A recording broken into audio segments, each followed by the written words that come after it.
Hello beautiful angels, welcome back to my mini blog.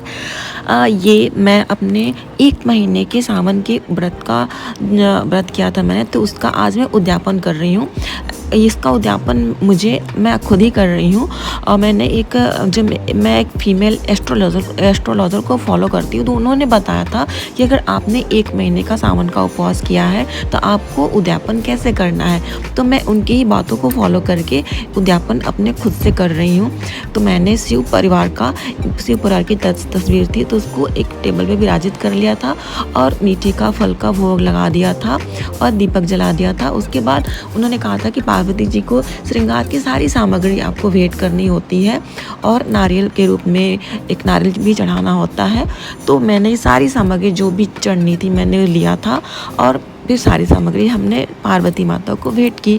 और उस table पर रखने के लिए जगह नहीं थी, तो मैंने एक नारियल बस उठा के वहाँ रख दिया, बाकी सामग्री मैंने साइड में रख दिया।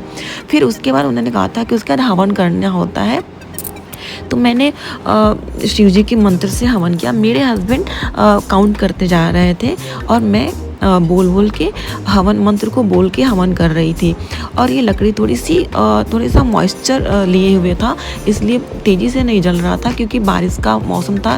सावन में इस बार खूब बारिश हुई है, तो थोड़ा लकड़ी ने मॉइस्चर पकड़ लिया था, तो धीरे धीरे ही जला। फिर बाद में अच्छे से जल गया था। और उसके बाद मुझे बहुत खुशी हुई कि मैंने अपने 1 महीने का व्रत पूरा किया। बहुत अच्छा लग रहा था और बहुत अच्छे से पूजा भी होगी। उसके बाद हम सब ने मिल के, घर में जितने लोग थे सब ने, मेरी बेटी, मेरे हस्बैंड और भी मेरे देवर दरानी की बेटी थी, सब ने मिल के हम लोगों ने आरती किया। और उसके बाद हमने पंडित जी के लिए बोला था, जिनको मैं फॉलो करती हूँ, तो उन्होंने बोला था पंडित जी के लिए आप सीधा निकाल लेना। सीधा जैसे होता है ना, जैसे आटा, दाल, नमक, आलू, टमाटर, जो भी होता है, नमक, हल्दी, वो, और उनके लिए वस्त्र और दक्षिणा। तो ये सारी चीज़ें हमने निकाल के रख लिया था।